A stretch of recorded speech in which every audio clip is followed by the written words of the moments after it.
black luxury sedan slows to a stop on a sunny Florida afternoon. Blue and red lights flash behind it. Inside the car, a calm, poised black woman reaches for her ID, but the officer taps the window with aggression.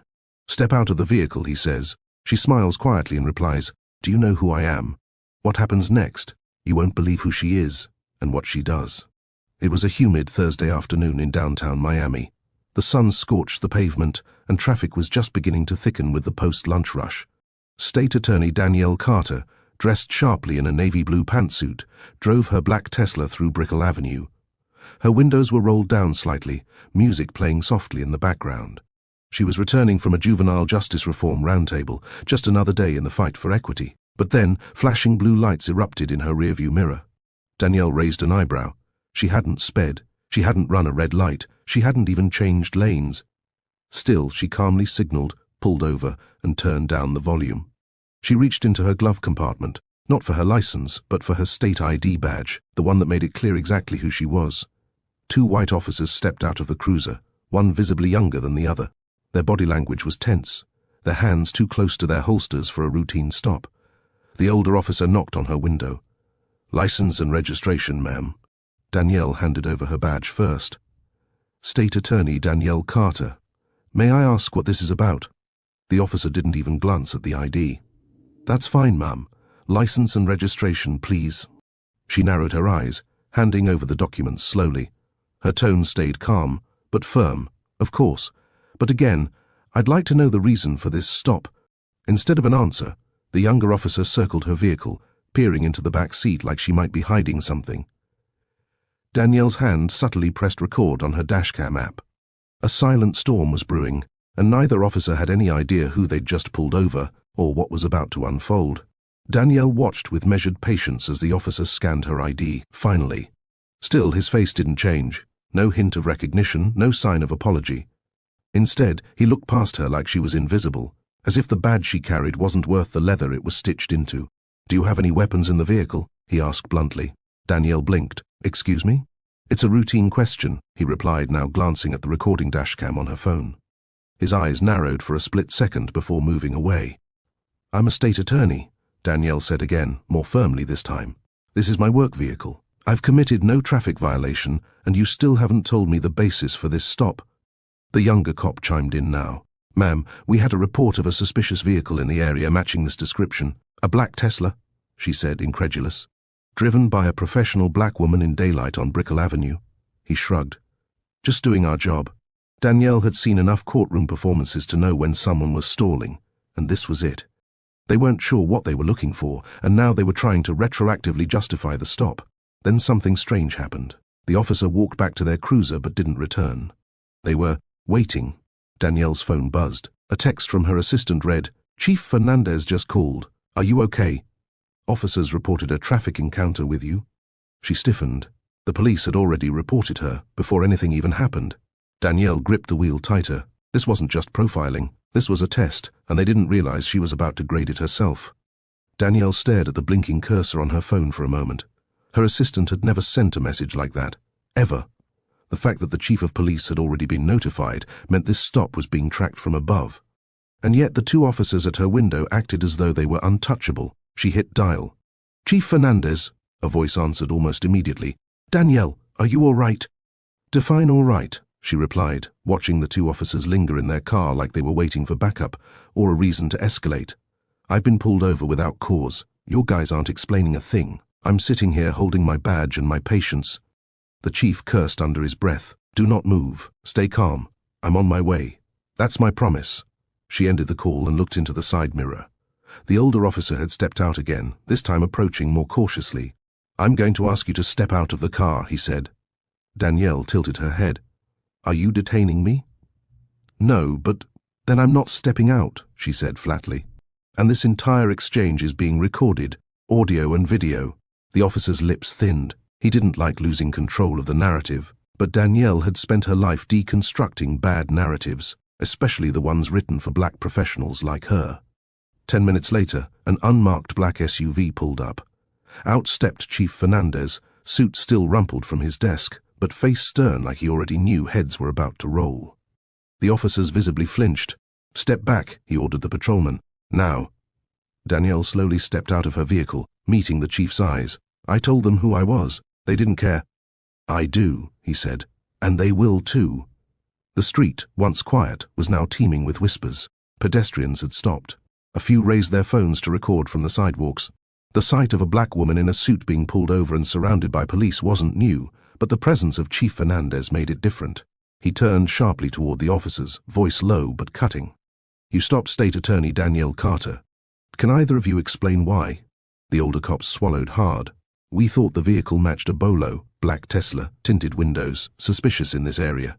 There was no Bolo matching that description today, the chief shot back. And even if there was, did it say State of Florida official plates? The younger officer, who had been silent most of the time, stammered, We didn't recognize her, sir. You don't have to recognize her. You should recognize the Constitution. Danielle folded her arms, letting the chief handle the firestorm she could have easily unleashed herself. You had no probable cause, Fernandez continued. You ignored identification. You attempted to get her out of the vehicle without lawful grounds. Then he looked at Danielle. Would you like to file a formal report? Danielle's gaze didn't waver. Yes, and I want their body cam footage preserved, submitted and reviewed. No deletions, no redactions. I also want an internal review into how many other unrecognized professionals have been subjected to this kind of stop. The chief nodded. Done. The two officers looked pale. The younger one whispered, We didn't mean anything by it. Danielle turned toward him. Intent doesn't excuse impact. And in that moment, under the Miami sun, with phones recording and justice looming, the hunted became the hunter, and the script flipped entirely. By the next morning, the footage was everywhere. Multiple angles, Danielle's dashcam, sidewalk cell phones, even leaked bodycam clips, circulated online. The captions were relentless. State attorney pulled over for driving while black she flashed her badge. They still treated her like a suspect. This is what systemic bias looks like in real time. Danielle hadn't posted a single thing, but the world had. Millions viewed the clip. Thousands shared it with hashtags like #RespectHerBadge, #PulledOverWhileBlack, and #StateAttorney Danielle trending nationally. TV networks requested interviews. Advocacy groups praised her composure. And within 24 hours, the Miami Police Department was under siege, digitally and politically. Inside City Hall, the mayor called an emergency meeting. Chief Fernandez, already cooperative, launched a formal investigation and placed both officers on administrative leave pending review. But for Danielle, the most meaningful moment came not from the media or political apologies, but a letter from a high schooler named Amaya in Georgia. It read, Dear Miss Carter, I saw your video. I'm 16 and I want to be a lawyer like you. But sometimes I get scared when I see police. Watching you stand your ground gave me courage. You showed me we can be powerful and calm, even when it's unfair. Thank you for not backing down. Amaya. Danielle placed the letter on her office wall. That's why she did this. Not for the news, not for revenge, but for every young black girl who needed to see that dignity is non-negotiable, even when justice has to be demanded. State Attorney Veronica Mitchell stepped out of the car slowly, her calm and measured demeanor in stark contrast to the growing tension surrounding the traffic stop. Officer Harlan's expression faltered for a second when he saw her badge flash in the sunlight. Ma'am, I'm going to ask you to stay inside the vehicle, he barked, the tone suddenly less confident.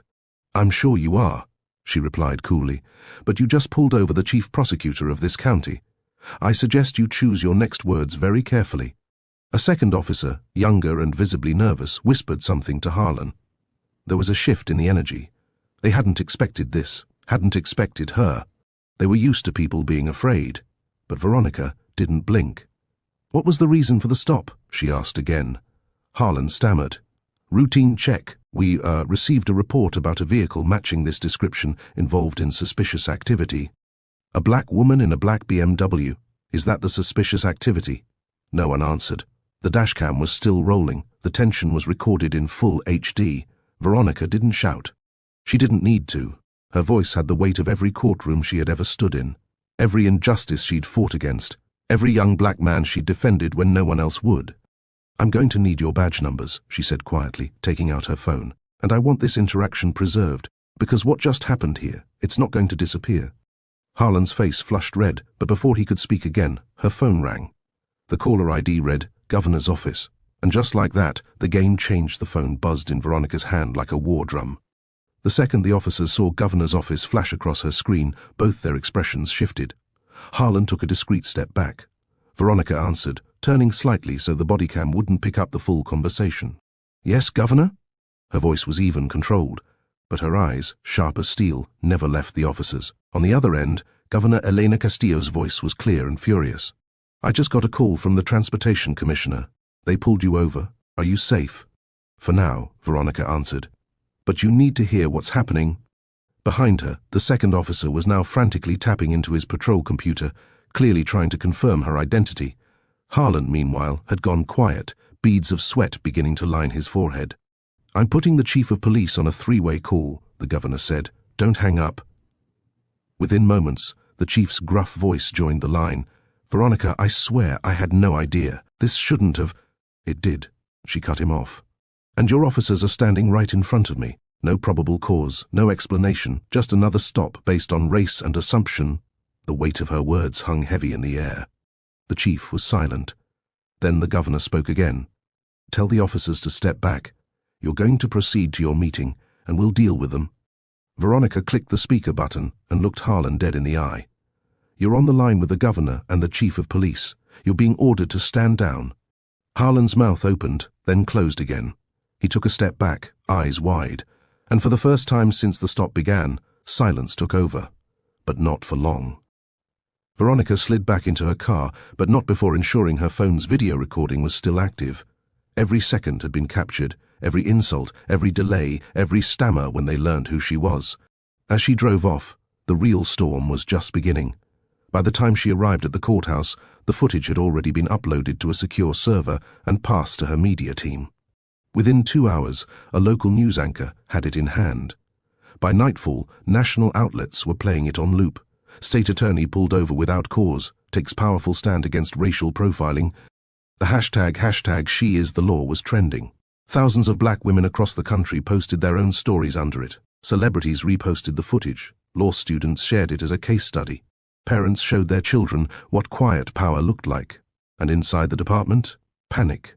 Chief Daniels called an emergency press conference to address recent events and reaffirm our department's commitment to justice and fairness. But the damage was already done. The community wasn't asking for reassurances, they were demanding accountability. Veronica, meanwhile, didn't flinch. She didn't cry for attention. She didn't threaten lawsuits. She just stood on the steps of the courthouse, reporters swarming, and said simply, "This is about more than me. It's about a system that assumes guilt based on skin color. Today, I had the power to push back, but what about the next person who doesn't?" The crowd fell into a hush, and that silence spoke louder than any police siren ever could. Inside the precinct, chaos ruled. Officer Harlan had been suspended pending internal review, and the younger officer was now cooperating with investigators, giving a blow-by-blow account of what happened. He claimed he was just following orders, but Veronica knew better. Culture was never about one man, it was about patterns, expectations, a system that whispered, "They don't belong here, keep them in check." City council members called for immediate reforms. The Civilian Review Board subpoenaed the bodycam footage. Protesters surrounded the department headquarters demanding change, not just disciplinary action. Behind the scenes, several senior officers scrambled to distance themselves from Harlan. But others, quietly, expressed support for him. Lines were being drawn.